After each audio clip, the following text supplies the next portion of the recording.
Everybody wants to be successful, and yet we all have different ideas of what that is. Finding success is the journey we embark upon to go and get what's ours. We are willing to travel down within to find our greatness buried deep inside of us. Questioning society's views and flipping the script, putting our own stamp on life. We're here because our future is within our control. Finding success is how we grab hold of what is possible. The relentless pursuit of success starts here. We are finding success, and we're here to break that monotony of life and help you find your version of success. Welcome to another episode of the podcast. I forget what episode it is now. 43? 43. 43. I'm here with the legend that is Adam. How are you? I'm good, mate. How are you? Yeah, I'm good, with man. the legend that is Alex. How is Alex? Yeah, that's right. I'm good, man. Good week. Yeah? Yeah. What'd you get up to? Just been busy. But it's a good Not- week. It's been. Is it okay? Yeah, I shouldn't have said good week because it's not been a good week, like, working. I was just going to say. I wasn't going to go about. I wasn't even going to ask about what your wealth journey's been going. All right. As a personal happy level, how's Yeah. it been? Because obviously it was like Yeah. the happiest level. How was it? Happiness Yes. scale 1 to 10. I'm giving it an 8. Yeah. Jesus. Nearly swore then, but that's good. What about you? Personal happiness level. Forgetting about wealth journey, success journey, finding success. I'm going to go 7. 7? 6.5. Yeah. That's some good numbers. We're throwing up good numbers. That's right. 7 and 8. Oof. Okay, this week's episode is going to be about... Fill in the blank, come on. Cash cushion. What are you laughing at? Sorry, just before we start recording, we said we could do the other one. We're doing cash cushion. Now. Okay, all right, we're doing cash cushion. Okay, so hit me. Where do we start with cash cushion? Because we mentioned it in the podcast 2 weeks ago, 3 weeks ago maybe, Yeah, we did, yeah.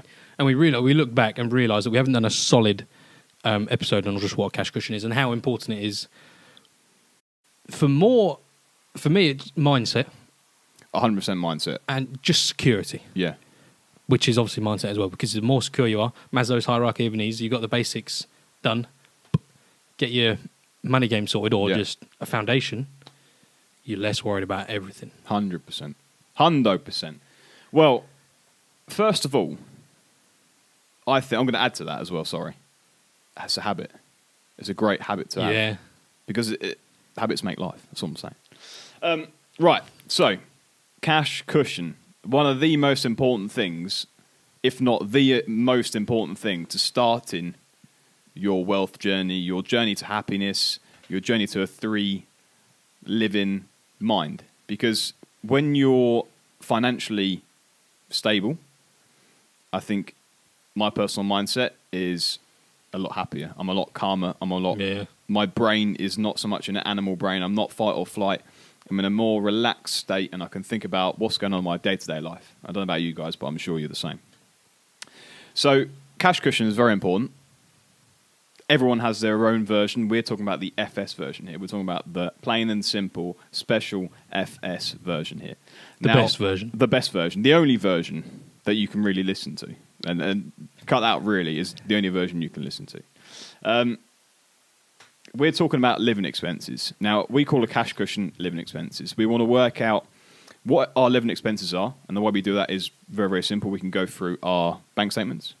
We can go through our cards if we only have one card and just look through and add it up. But we want to go back a considerable amount of time, don't we? Because we want to get a long period of time. Sometimes life's changed. As we see, bills have gone up in the last 6 to 8 months.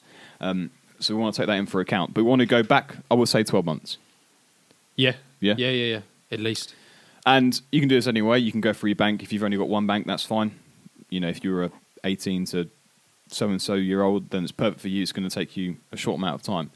If you've got a family and you've got kids and you've got a wife and you've got a joint account and you've got a mortgage, it's going to take a bit more time. But we still recommend the full 12 months. And in that respect, make it easy for yourself. Print them off. Get them printed off. Get them sent by the bank. Just make it easy for yourself. Print them off. And go through with your sibling, with your partner. Just add up what you spend and where you spend it and how often you spend. Because it's just a scary thing to do, number one, in my eyes. Yeah, so with the printing out, I think it's a great idea because then you can highlight, just get a few highlights off Amazon and £2 for like Mega. 5 colours. Yeah. And you can highlight what's stuff like rent, what's stuff like clothing, accessory payments, so special clothing trips or holidays, stuff that's not reoccurring. Yeah. The odd buys, haircuts. People forget about haircuts being recurring. MOTs, insurance, tax, dentist trips, all those sort of things. You need to highlight as different colours, organise them, categorise them as happening every single year without fail, happening multiple times a year without fail, monthly without fail, or odds and sods that I've just spent here and there. Yeah. One, it'll open your eyes to how many odds and sods you actually do. Yeah. On the daily. Yeah. Like, it's scary. It's, yeah. When we first did this, like, just things that crop up. I think red was stuff like Costa's and McDonald's and so on and so forth, and it offended me. Yeah. When I see how many reds there were, the total was just disgusting. Over a year, it's disgusting. Yeah. And now we're not going to go into the whole don't buy Costa's, don't buy Mackey's, don't subscribe to Netflix, anything. Just like we're just talking about working out what you're spending every single month, like throughout a year. Yeah. To be able to then turn that into a calculated cash cushion target. Yeah, exactly. We're looking for a target. This is the main reason we're doing this. We're not looking to scare you. We're not looking to, blow your mind and think, oh, I need to stop Netflix, I need to stop buying that Mackey's, because, you have your own life and you want to live it a certain way. We're just talking about getting a figure of what we can aim towards to put into our cash cushion. Now, what do you suggest for someone who's starting out their cash cushion to aim towards in months-wise? In months, I always say 6 months. Perfect, yeah, because to me, 6 months is it's enough of a wedge to really protect you from anything. Completely agree, yeah. Like, you can go in, so a cash cushion is basically you're I don't know if we said this, but you're saving up. The target for me is 6 months, absolute minimum. But 3 months is also good as well, by the way. Yeah. 3 to 6 months, but 6 months is like, for FS, that's the one you want to go for. Yeah. So we're saying completely. scrap 3 months, go for 6. Yeah. What was I going to say? It's the best for... I've lost my train of thought. Yeah, your mindset. Yeah. It wasn't that I was going down. Where was I going down? I don't know, you tell me. You're a smart boy. I ain't. It is definitely for the best for your mindset, though, in my opinion. I've forgotten. But yeah, so I aim for 6 months. But of my living expenses, so all the rent, all the things I have to pay out each month to be able to live. So say if you pay your car insurance monthly, you still want to be able to use that. Say if you lost your job, 6 months, if you had a 6 month cash cushion, you could live for 6 months without a worry, with no income coming in. And that's powerful because the freedom you have then, you have 6 months with like essentially no loss of income. Yeah, exactly. Because you can just live off your cash cushion. So it's like it's a real good cloud to land on. I keep getting lost in my own head. But this is of your current lifestyle, by the way.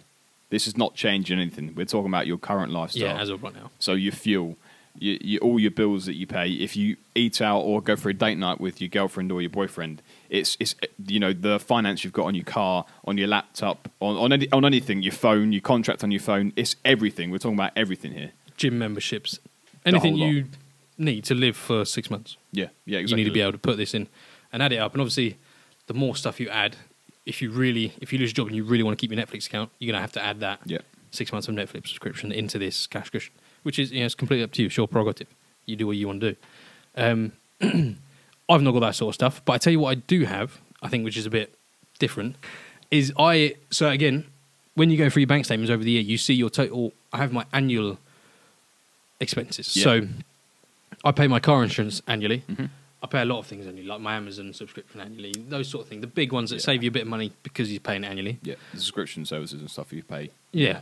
So I total all them up over a year, and I also add that on top of my 6 months living expenses cash cushion. Yeah, nice. So no matter what time of year I'm unemployed, I can pay the big bills. Whatever comes your way, you're covered. Exactly. So you're almost covered for an entire year of bills and all sorts of stuff, which is like even better because it can add up to quite a lot of money. It can. And we are against saving and leaving it in cash, but this is the exception to the rule. Yeah, it is, yeah. But we want this in pure cash because we want to be safe at all costs. We want to know that tomorrow, if for instance, it's never going to happen, but the stock market completely drops to zero, everything falls, the world is ending, you know, the rockets are coming out of the sky and, you know, things are just going terrible. We want to know that we have that money. And I'm not saying under the mattress. And we're still saying it's in a secure place. But we want to have that money spendable, ready to go at no cost. We want it ready there, ready to go. And as we know, we've already said, you know, if you keep it in the zone, so I'm not going to say that. But we want it ready to go. You need access to it, is what you're trying to say. Yeah, exactly. Instead of having it in index funds and whatever else you can put them into, try and earn some interest, that's the opposite of what we're trying to do here. It needs to be instant. So say, even if you crash your car, right, you have a major shut on the motorway, you've written off your car, that's quite a stressful period of time. It is, yeah. Because it could be midnight, you're trying to get home from wherever you've just been. Out in the dark, all alone, all cold. If you have this cash cushion, it's nothing to worry about. No. Get on that phone, ring someone, pick up that car, get it. You're sorted. Yeah. You do not need to panic. Whereas if I didn't have a cash cushion, I'll be like, how on earth am I going to pay for this? Yeah. How am I going to pay the excess on the insurance? How am I going to just pay for a recovery truck if I haven't got cover already? You know. Yeah. It just eliminates that sort of stress, which is what we were saying earlier. Brings that mindset just to such a level of clarity that you just see things differently. You just need it. It's no ifs or buts. There's no choices. There's no yes or no, or I'm going to do that at a later date. This is the first stepping stone that you need to do to have in your bank account ready to go. It's no questions asked. It's done. We just want to reiterate it, though. Yep. 6 months, living expenses in spendable income in a secure location for you ready to spend. Cash cushion. Simple.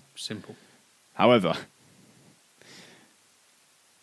no, I'm going to leave it at that. I think that's a good space. I think that's a good place to leave them. I'm not ready to leave it there. Okay, go on. What were you going to say? Hang on. No, I want people to understand that it's a habit, and this is the first step. You know, we're building a habit here, and people can say, "I can't save 6 months living expenses. I can't save this. I can't save that." No offense, people. You can. Everyone can save some for a form of money and allocate it to their cash cushion. Am I right? We're going down this road now. We're going deep. Go on. All right. We're going. 100%. It's a choice. It's a choice you're not saving, right? Because you're living above your means. Simple as that. That's done. Yeah. If you want to be, it's completely a choice. If you want to be wealthy, you want to be just more in control of your life, you need to take control of your money. In control of your life, have a better mindset, have a happier life, have a free-willed life, have a very, very much calmer life in the form of every single form of your life. And that is when you're driving, that is when you're walking, that is when you're shopping, that is when you're with family, that is when you do anything. If you have this in the back of your mind, your life just becomes, and I'm not going to say blissful because it sounds really guru-ish, but it almost is. It's just a massive weight off your shoulders. Yeah, it's the weight off your shoulders. And going back to talking about habit, because it's quite important, because I don't think we've mentioned it, have we? It's the habit of saving. We've said it in a few podcasts before. If you don't have the habit, everyone said, I said it, when I earn more money, I'll get in the habit of saving. I'll start saving when I earn more money. I'll get a pay rise, I'll earn more money. What we really do is we get a pay rise and we get a new car. Yeah. We move house. Get a new apartment, get a new flat, get a new... We raise our living expenses, don't we? Exactly that. You raise your living expenses. So you never actually get saving because... And ask yourself this, guys, have you ever had a pay rise and gone, I feel like I've not had a pay rise? 6 months later, you've gone, I've got no money again, I need another pay rise. Yeah, and be truthful. Be truthful to yourself. Don't say, I need that brand new car. Just be truthful to yourself. Live below your means. It's a really cool... It's fulfilling in a way because you're no longer trying to, you're sorted, you're safe, you're not trying to keep up with the Joneses over the road, you're not trying to keep up with your mates necessarily, you're in a different game altogether. Completely different. So building up that habit of saving, we've gone over it, but how do we do that? Refresher course, how do we do that? How do we start? Well, I would say for me, once you've been through your living expenses and you know where some money is being wasted. For instance, you're spending ridiculous amounts of money shopping at Waitrose when you can shop at Asda. Or, just the certain things that we can save. So we've already found now that if we shop at a different place, we've now saved ourselves 20 quid a month. Okay, that's not a big saving. That's something special, but we've saved ourselves 20 quid a month. Now, the thing you don't want to do is take that 20 quid and put it into something else. We don't want to buy, we don't want to raise our living expenses with that money that we have saved. We want to put it to work. We want to put it into our cash cushion. And once we've done that, we want to make it a habit. We want to make it a direct debit. We want to say, this is no question, is coming out of my account into my my cash cushion account, and I can't touch it ever again. This is the thing that's coming out first. I'm paying it first. It's coming out of my account first. I'm not paying the bills first. I'm paying me first. Pay yourself first, which is your cash cushion to begin with. I had a really good point then. I've forgotten it again. It's not a good day for butts. It's really not. I thought I'd be on it. What were you just talking about? Cash cushion, saving, 20 quid, shopping different places. Bear with, guys. Bear with. No, it's gone. Keep talking. It will come back. So, yeah, we want to pay ourselves first. It's the most important asset that we can form, is pay ourselves first. Save that £20. Open a bank account that you don't pay into or pay out of. Open a separate bank account, pay into it, and just let it build up over time. And also, I would say, it helped me create a goal towards hitting that cash cushion level. For instance, if your first is a month, you want to hit a month, do it. Set that pot. I know Monzo, you can set like little goals in your pots. Say if it's £1,000, for instance, set it as £1,000 and just pay into it. If you've got any spare cash left over at the end of the month, when you get paid, transfer that straight into that account and make it grow. For instance, you can do roundups as well. If you go and buy a coffee at Costa, if it's £1.50, it's not. It's probably like 8 quid. But if it's £1.50, that extra 50p goes straight into that account. So you're just doing yourselves little favours. So do stuff like that, and you'll find that it grows increasingly faster than what you would do if you were just delegating your £20 a month. And it's important to build this habit. So after you've been through your finances, your expenses, you've seen all this, you've saved that 20 quid at Waitrose, because you've gone to Asda. It's the not touching it when you start putting it away. This is the discipline that I found the hardest, because I used to save. I've always saved, because the old man used to drill it from when I was younger. Saving money. And obviously I always did. Yeah. But at the end of the month, I'd also spend it, because I think, I need a little bit more. Yeah. I've got this money here. Yeah, exactly. I'm going out with the boys, I'm going to spend this. I've seen this new tool on, I'm going to buy that. That was the biggest change for me, building the discipline to be able to not dig into that. Yeah.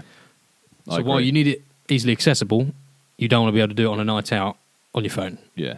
I think, exactly. Put it in a separate account, leave that card at home somewhere stored that for all intents and purposes, if you need it, it's there. Yeah. Don't have it in your wallet that you can spend on a night out if it's needed. And I think as well, when you're going out of your way to save, to put it towards your future, and it is your future, it can be your future. We don't know what's around the corner, which is why we're doing it. I think it becomes all the more important. It becomes all the more willing that you're not going to spend it, because that habit, you're trying so hard to get this cash cushion now. You know, with that money that you've got left over, you're putting it into it.